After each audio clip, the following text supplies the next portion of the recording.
In about 2 minutes, we'll start with the test 2 review. We'll start right at 11.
Okay, we'll go ahead and start with section R.6.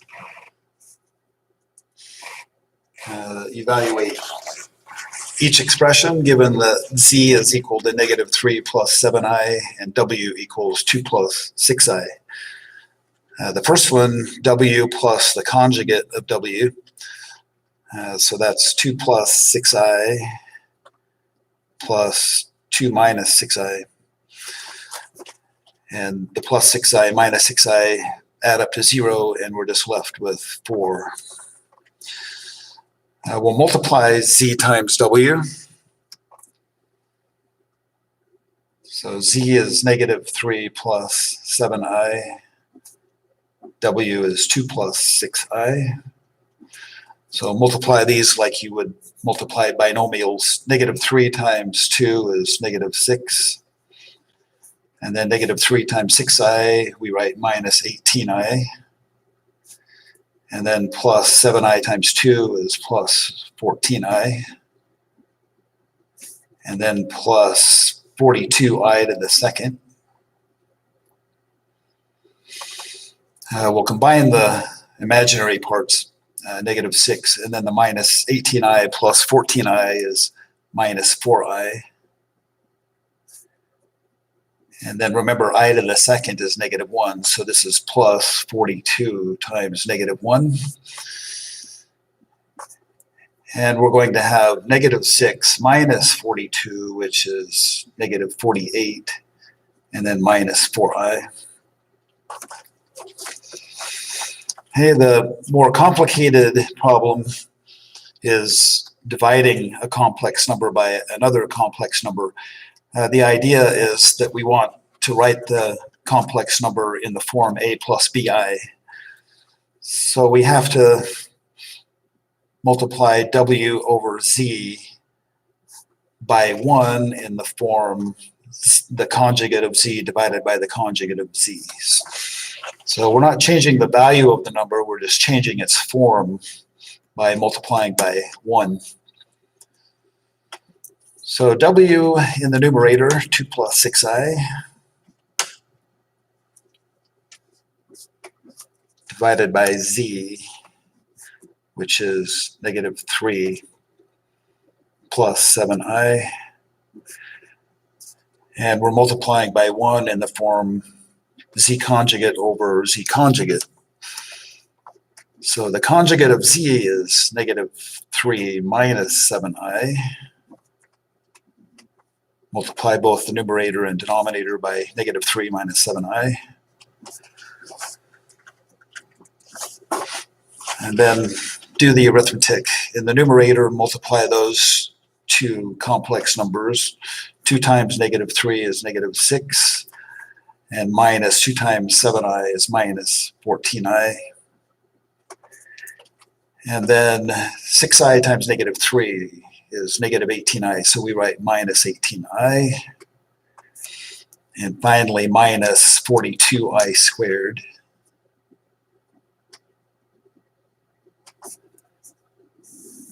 And then in the denominator, -3 times -3 is 9. -3 times -7i is plus 21i. And 7i times -3, we have minus 21i. And then minus 49i to the second. Okay, so we'll simplify a little bit in the numerator. We have -6. Minus 14i minus 18i is minus 32i. And then I squared is -1, so this is minus 42 times -1. In the denominator, we have 9. The plus 21i minus 21i, those add up to 0. And remember, I squared is -1, so this is minus 49 times -1.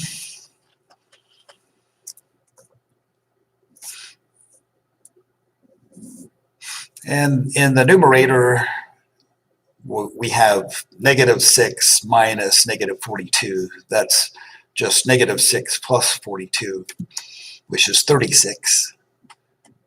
And then the minus 32i follows. And in the denominator, 9 minus -49 is 9 plus 49, which is 58. And we can write this in lower terms. Every number in the numerator and denominator has a common factor of 2. So we'll factor a 2 out and write it as 18 minus 16i all over 29. Okay, the w times the conjugate of w, we don't need a lot of space for that. W is 2 plus 6i. And the conjugate is 2 minus 6i. So 2 times 2 is 4, minus 2 times 6i is minus 12i. And then plus 6i times 2 is plus 12i.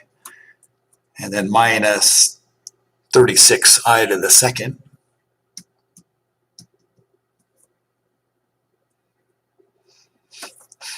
Okay, the two middle, whoops, this should be a plus 12i. The two middle terms add up to 0, so we have 4 minus 36 times -1, which is the same as 4 minus -36, or 4 plus 36. So it simplifies to 40. Okay, we'll simplify a few of these expressions. I to the second, as we have already seen, is just -1. That's one of the more important things to remember about the imaginary unit I.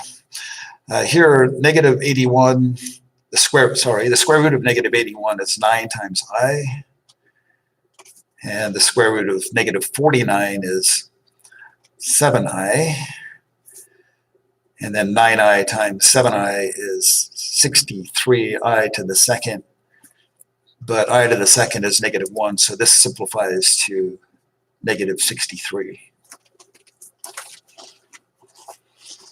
Okay, in part C, the square root of -121. 121 is a perfect square, and so the square root of -121 simplifies to 11i, and the square root of -1 is just I. So when we add 11i to I, we get a total of 12i. Okay, we solved the equation x to the second plus 7x plus 14 equals 0. We'll just use the quadratic formula where a is 1, b is 7, and c is 14. So x is negative 7 plus and minus the square root of 7 to the second minus 4 times 1 times 14. And this is all divided by 2 times 1. Then do the arithmetic on the inside of the square root.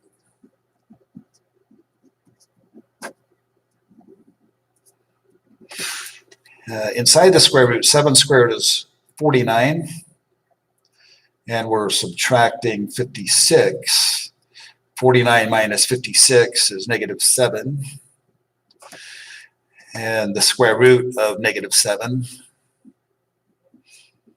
is I times the square root of 7.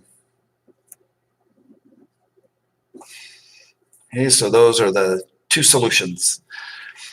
If you need extra time to copy what I've written, go ahead and pause, and then you can hit play when you're ready. But we'll move on to the next page.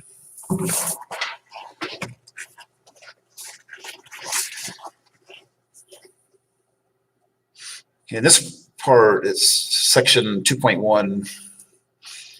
Sketch and label the graph of each quadratic function by completing the square. Find the intercepts and the vertex. Well, there's just one quadratic function. To get it into vertex form by completing the square, we factor 3 out of the x squared term and the x term, but not the constant. So we have 3 times x squared plus 4x.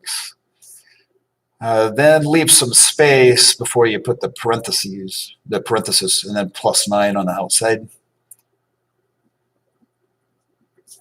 And then we're going to complete the square on the inside by adding 0. We want to create a perfect square trinomial, so we're focusing on x squared plus 4x. We have to add a number to x squared plus 4x to get a perfect square trinomial. So what we do is we take half of the coefficient of x and square it. Half of 4 is 2, and 2 squared is 4. So we're going to add 4 and then subtract 4. Then in the next step, retain the perfect square trinomial, x squared plus 4x plus 4. And then up here, apply the distributive property, multiply 3 times negative 4. And that goes on the outside, which is negative 12. It goes out there where plus 9 already is. And then finally, we get the vertex form, 3 times x plus 2 squared minus 3. Okay, so the vertex is the ordered pair negative 2 for x and negative 3 for y.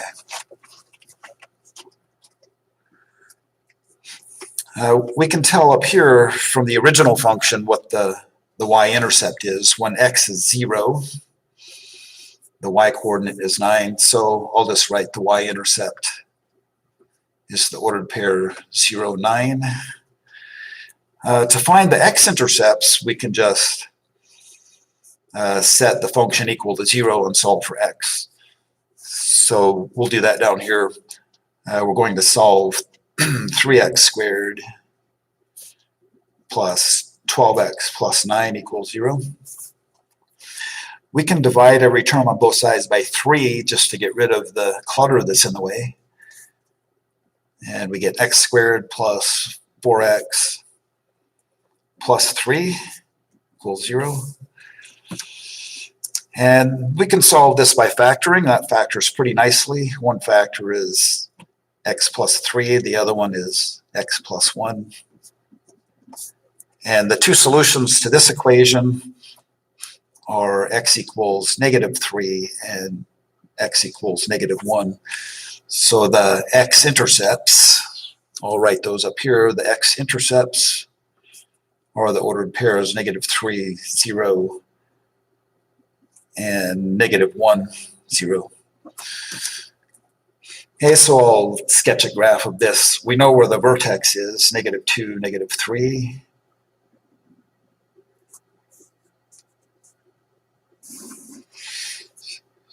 And we know where the x-intercepts are.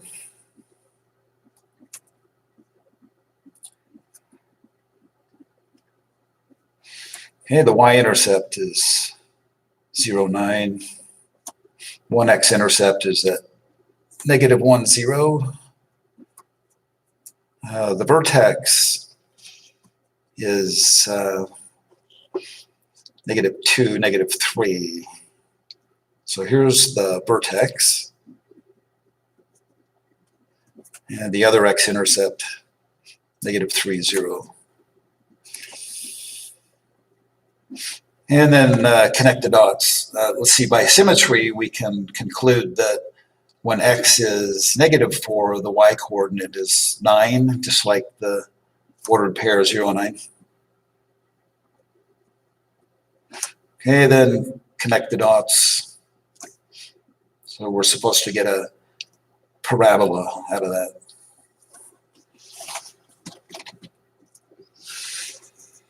Okay, the next problem, determine the input that produces the largest or smallest output, and then find the largest or smallest output. This is a quadratic function with a leading coefficient that's negative, so we know that it has a largest or a maximum output. And we also can use the x-coordinate of the vertex formula to find the input that produces the largest output. Okay, so g of x, I'll just say g of x is a maximum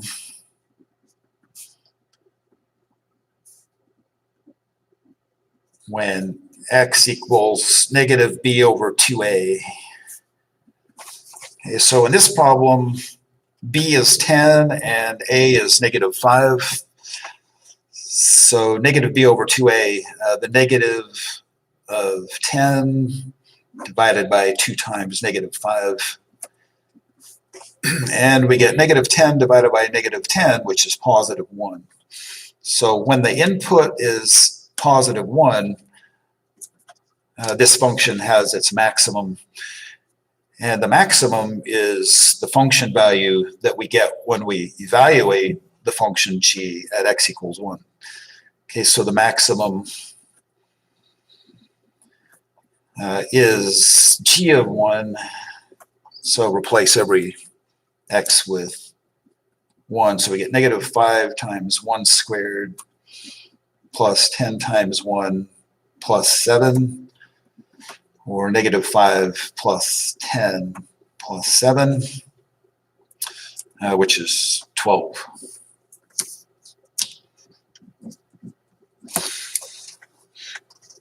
Okay, I'll move on to the next sheet. If you need more time to copy, then just go ahead and pause for now.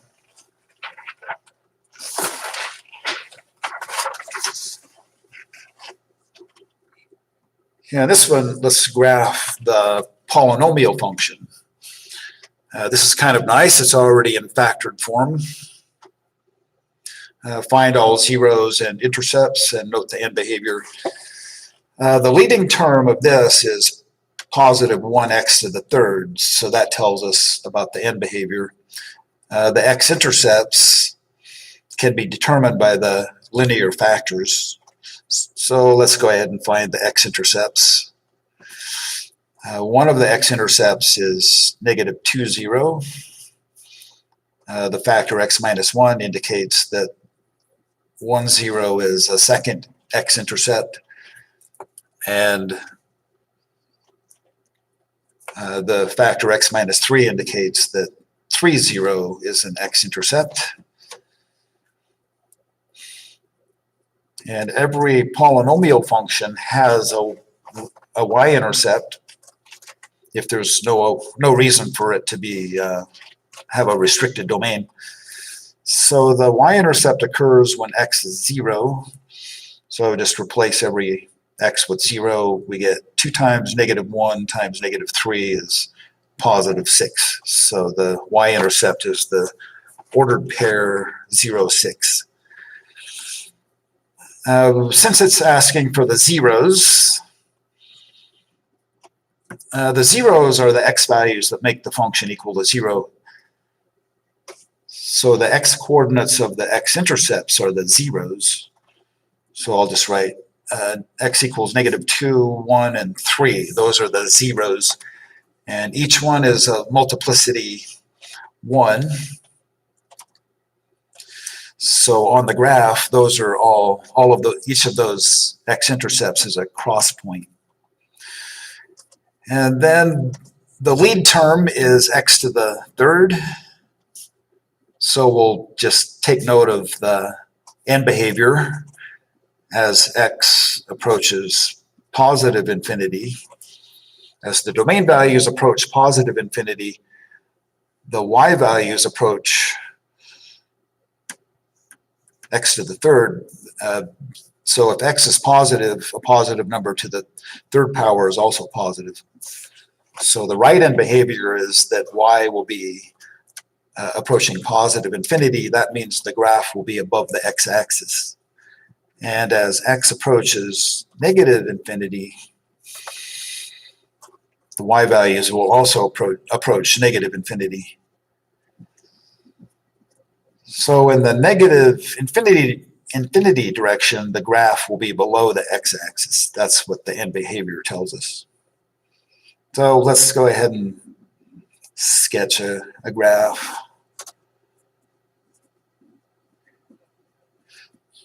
There's a y-intercept at 0, 6, one x-intercept at -2, 0, another x-intercept at 1, 0,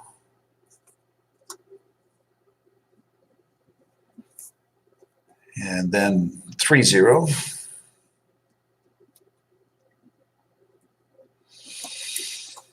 Okay, the left end behavior tells us that to the left of the leftmost x-intercept, the graph is below the x-axis.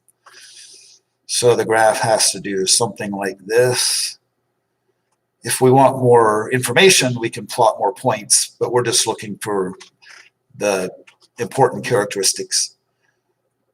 And here's another cross point, so it has to pass from one side of the x-axis to the other. It has to turn around somewhere, and it has another cross point at that x-intercept. So your graph should agree with all of your other work, the x-intercepts, the y-intercept. The end behavior should be depicted on the graph also. Okay, let's move on to this one. This is a degree 4 polynomial function. And there are 4 x-intercepts. So let's label those. One of the x-intercepts is -3, 0. The factor x plus 1 tells us -1, 0 is an x-intercept. X minus 1 tells us 1, 0 is an x-intercept, and x minus 4 tells us that 4 or 0 is an x-intercept. And then the y-intercept occurs when x is 0. So when x is 0, well, let's just multiply 3 times 1 times -1 times -4. That's positive 12, but 1/6 of 12 is 2. So the y-intercept is the ordered pair 0, 2. Okay, the lead term is x to the 1/6 x to the 4th. If you were to multiply all of those factors out, you would find that the lead term is 1/6 x to the 4th. But you don't need to multiply it out to know that. Just multiply 1/6 times x times x times x times x. Okay, so as x approaches positive infinity, well, if x is positive, so is x to the 4th, so y approaches positive infinity. And as x approaches negative infinity, A negative number to the fourth power is also positive, so y approaches positive infinity on the left side too. Okay, so let's get a rough sketch of this.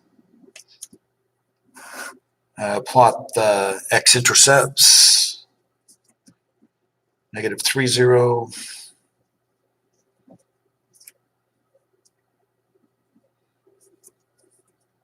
-1, 0.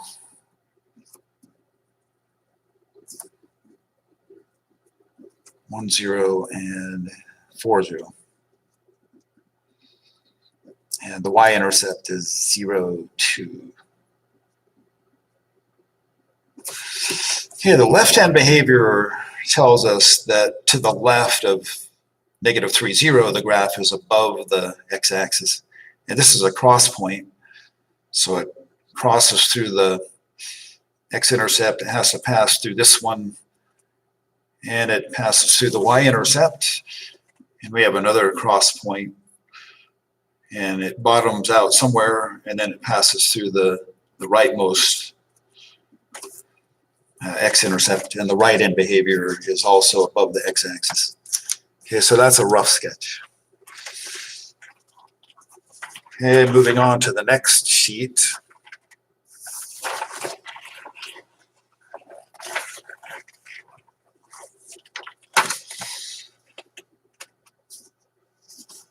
Okay, let's go ahead and get this one done. We want to divide this degree 5 polynomial function by the divisor, which is just degree 2. And then we know that p of x can be written as the divisor d of x times the quotient q of x plus the remainder r of x. So we won't bother writing all of that out here, but we will identify what the quotient is and what the remainder is when we're done. So the divisor x squared plus 2x minus 1, we're dividing that into the degree 5 polynomial.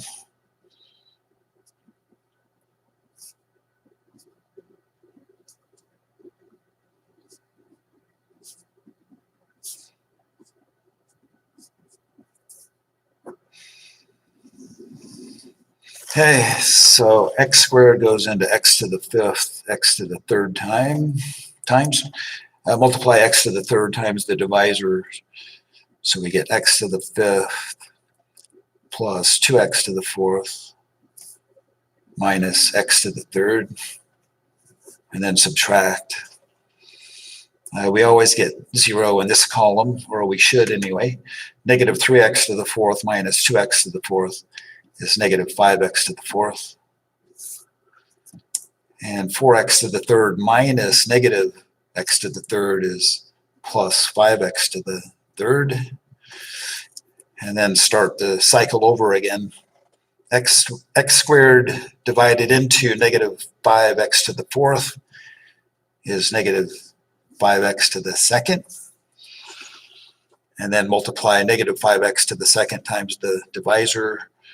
We get negative 5x to the 4th minus 10x to the 3rd. And then a negative times a negative is a positive, so we have positive 5x to the 2nd. Okay, we'll subtract. We get 0 here. 5x to the 3rd minus negative 10x to the 3rd is 5x to the 3rd plus 10x to the 3rd, so it's 15x to the 3rd. And then negative 5x to the 2nd minus 5x to the 2nd is minus 10x to the 2nd. Okay, so we have one more cycle. X squared goes into 15x to the 3rd, 15x times, or so we write plus 15x. And then multiply 15x times the divisor, we get 15x to the 3rd plus 30x minus 15x. And then subtract 0 here, negative 10x to the 2nd minus 30, So I forgot the squared term. So that was from the 15x times 2x, which should be plus 30x squared. Okay, so negative 10x squared minus 30x squared is minus 40x squared.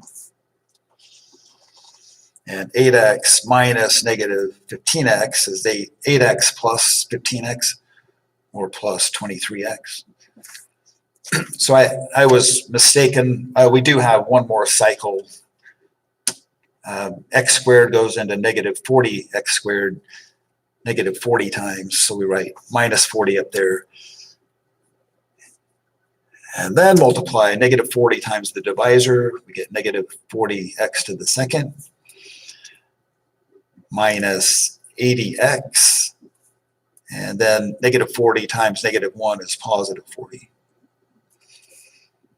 Okay, so finally, when we subtract, we get 0 here.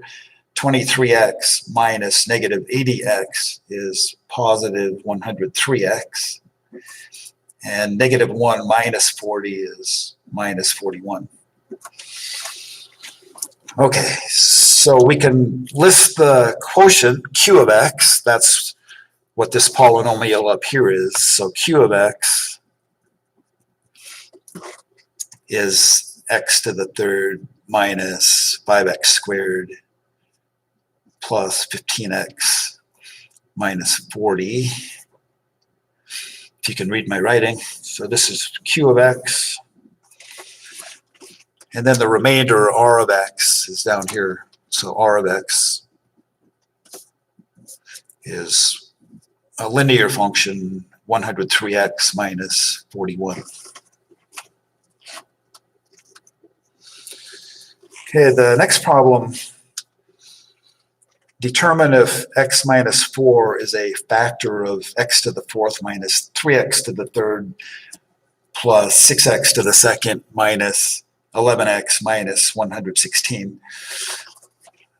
So we can determine if x minus 4 is a factor if we divide x minus 4 into the degree 4 polynomial. And if the remainder is 0, then it means it's a factor. If the remainder is not 0, then it's not a factor. But since we're dividing by x minus 4, we can use synthetic division. So if we put 4 in the half box and then write down the coefficients of the polynomial. So those coefficients are 1, negative 3, 6, negative 11, and negative 116. So leave space and draw a horizontal line segment. Bring 1 down, and then 4 times 1 is 4, and then add those numbers. Negative 3 plus 4 is 1. 4 times 1 is 4. 6 plus 4 is 10. 4 plus 10 is 40. Negative 11 plus 40 is 29. And 4 times 29 is 116. And negative 116 plus 116 is 0. That means the remainder is 0, so yes, x minus 4 is a factor because the remainder is 0.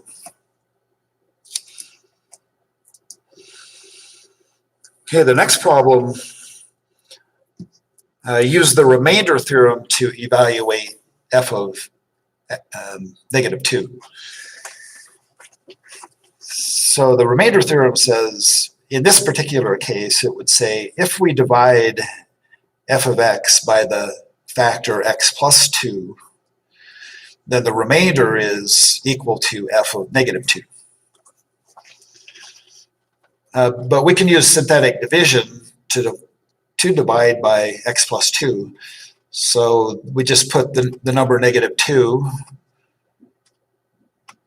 in the half box and then write down the coefficients of the degree 5 polynomial function. So the coefficients are 1, 3, negative 1, negative 5, 4, and negative 3. And then do the synthetic division. Whatever the remainder is what f of negative 2 is equal to. So bring down the 1. Negative 2 times 1 is negative 2. Add those numbers. 3 plus negative 2 is 1. And then negative 2 times 1 is negative 2. Add those numbers. Negative 1 plus negative 2, that's negative 3. And negative 2 times negative 3 is 6. Negative 5 plus 6 is 1. Negative 2 times 1 is negative 2. 4 plus negative 2 is 2. And then finally, negative 2 times 2 is negative 4. And we add those numbers, negative 3 plus negative 4, we get a remainder of negative 7. So that means that f of negative 2 is equal to negative 7. If you could see my work.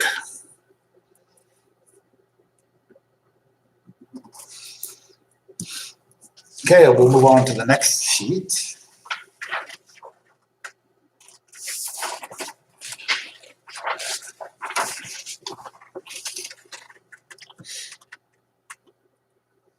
Yeah, this one, section 2.4, number 1,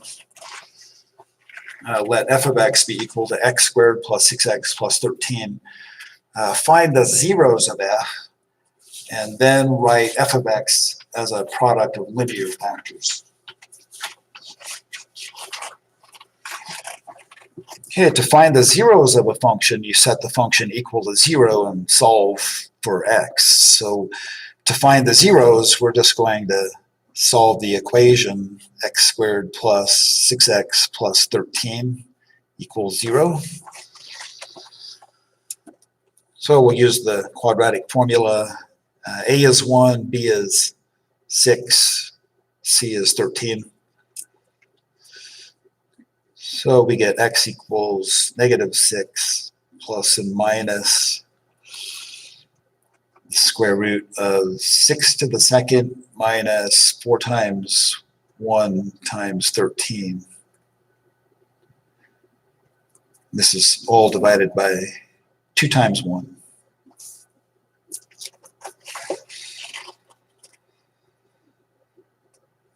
Okay, so we'll do the arithmetic inside the square root.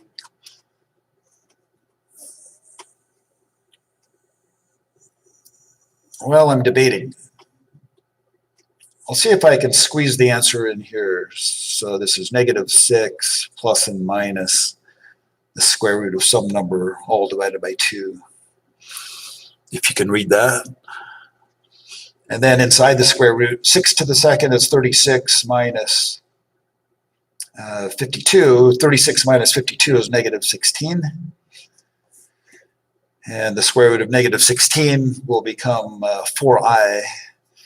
So I'll write those as x equals negative 6 plus and minus 4i, all divided by 2. And we want to know what the individual solutions are. So let's go ahead and write those. Every number in the numerator has a common factor of 2 with the denominator. So one of the solutions will be negative 3 minus 2i, because negative 6 divided by 2 is negative 3, and minus 4i divided by 2 is minus 2i. And then the other solution is negative 3 plus 2i. Okay, those are the zeros. They're non-real zeros. Okay, so what we do next, we want to write f of x as a product of the linear factors. So we'll write f of x equals product of linear factors. The linear factor that corresponds to the 0, negative 3 minus 2i, is just x plus 3 plus 2i. To get this linear factor from x equals negative 3 minus 2i, well, we just subtract negative 3 minus 2i from both sides. And then we write this as the linear factor. We multiply that by the linear factor that corresponds to the other 0. So if x equals negative 3 plus 2i is a 0, then the linear factor that corresponds to it is x plus 3 minus 2i. So this is what it means to write this function as a product of linear factors. Okay, well, this is useful information for the next problem. Given that 5 minus 3i is a 0 of this function g of x, g of x is a degree 4 polynomial, then we can find the remaining zeros. Okay, since the coefficients of g of x are all real numbers, the conjugate zero theorem applies. And since we have a non-real 0, the conjugate zero theorem tells us that the conjugate of 5 minus 3i is also a 0 of this function. Okay, so the two zeros that we know based upon that information, x equals 5 minus 3i, and its conjugate, x equals 5 plus 3i, those are both zeros. So what we do with those two non-real zeros, we multiply the linear factors that correspond to those two zeros. And after we've simplified the product of the two linear factors, we will divide that into the degree 4 polynomial. We will be expecting a remainder of 0, and then to find the remaining zeros, we'll set the quotient equal to 0 and solve for x. Okay, so we'll multiply the linear factors that correspond to 5 minus 3i and 5 plus 3i. So x minus 5 plus 3i, that's the linear factor corresponding to 5 minus 3i. Multiply that by the linear factor that corresponds to the other 0, 5 plus 3i. Okay, so we're going to get x to the second minus 5x minus 3ix. And then when we shift over to negative 5, we're going to get negative 5 times x again, minus 5x. And then negative 5 times negative 5 is 25, so I write plus 25. And then plus 15i. And then finally 3i times x, so I get a plus 3ix. And a minus 15i. We'll put that under the plus 15i. And then lastly, we have minus 9i to the second.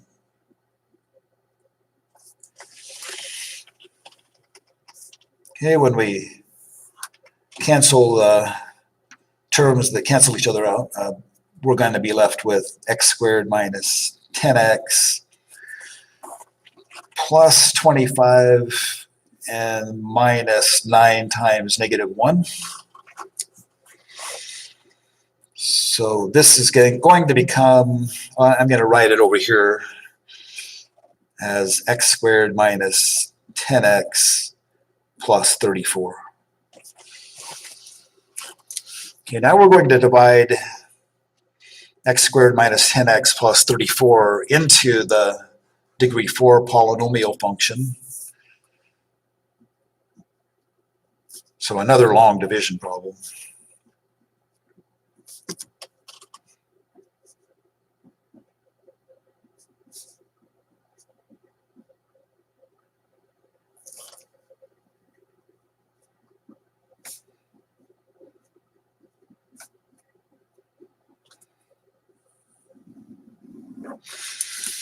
Okay, so x squared goes into x to the fourth, x to the second, multiply x to the second times the divisor.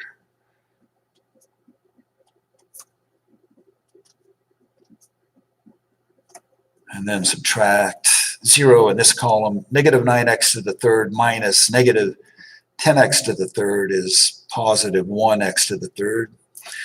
22x to the second minus 34x to the second is minus 12x to the second.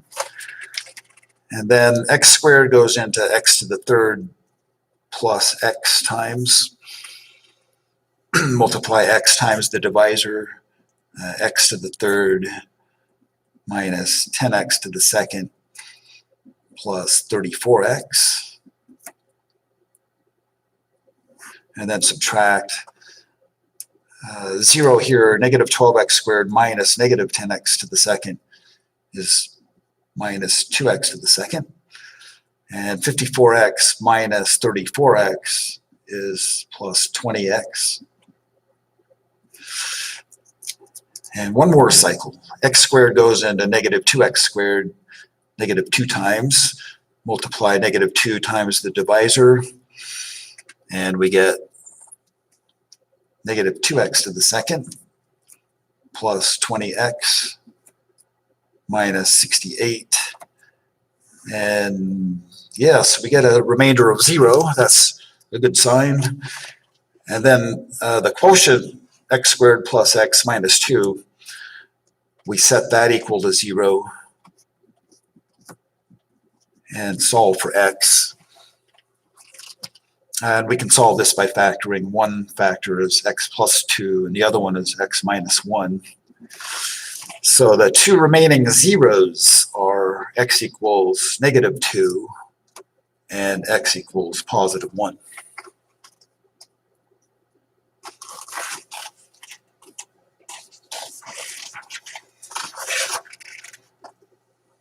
Okay, we'll move on to the next sheet.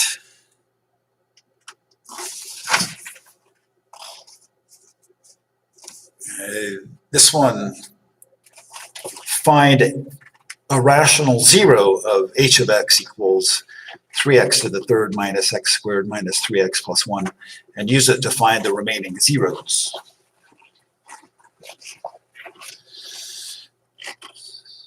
Okay, so since the coefficients of the polynomial are integers, the rational 0 theorem applies. So remember what we do. We identify fractions p over q that are candidates as rational zeros. The p-values from the numerator come from the constant. So the constant is 1, so positive and negative 1 are the integer factors of 1. The denominator, q, those integer factors come from the leading coefficient, which is 3. So the integer factors of 3 are positive and negative 1 and positive and negative 3. So our p over q values are found by dividing the p-values by the q-values one at a time. Since 1 divided by 1 is 1, positive and negative 1 are two candidates, and then 1 divided by 3 is 1/3, so positive and negative 1/3 are candidates. So there are only 4 to test. Let's just pick x equals 1 to see if that's a rational 0. And we can use synthetic division. So if I put 1 in our half box and then write down the coefficients of the function. So 3, negative 1, negative 3, and 1. And bring the 3 down. 1 times 3 is 3. Negative 1 plus 3 is 2. 1 times 2 is 2. Negative 3 plus 2 is negative 1. And 1 times negative 1 is negative 1. And 1 plus negative 1 is 0. So that means x equals 1 is a 0. These are the coefficients of the quotient, and the quotient has to be a degree 2 polynomial function. So to find the remaining zeros, we can just solve a quadratic equation, 3x squared plus 2x minus 1 equals 0. And we can solve this by factoring, it looks like. So 3x in one and x in the other. So I want my plus 1 over here and my minus 1 there. Okay, so the other zeros are x equals 1/3 and x equals -1. Hey, there's less than 2 minutes left, but I think that's enough time to answer this problem. Show that this function has no rational zeros. The p-values are the factors of 1, positive and -1, and the q-values are the integer factors of the leading coefficient 1, so positive and -1. And so the p over q values are just positive and -1. So we can show one at a time that neither is a 0. So we'll start with 1, put the coefficients of the polynomial in. And if the remainder is non-zero, then we'll know that it's not a 0. So 1 times 9 is 9. Add those 5. 1 times 5 is 5. The remainder is not 0. So 1 is not a 0. And then the other one to test, -1, and the coefficients are 1, 8, -4, and 1. So -1 times 1 is -1. 8 plus -1 is 7. -1 plus times 7 is -7. -4 plus -7 is -11. And -1 times -11 is 11. The remainder is not zeros. So this has no rational zeros. Okay, we're out of time. We'll pick up the test review from here on Wednesday. And I will be emailing probably later today some more information about test 2, it is, on Friday. So that's all for now.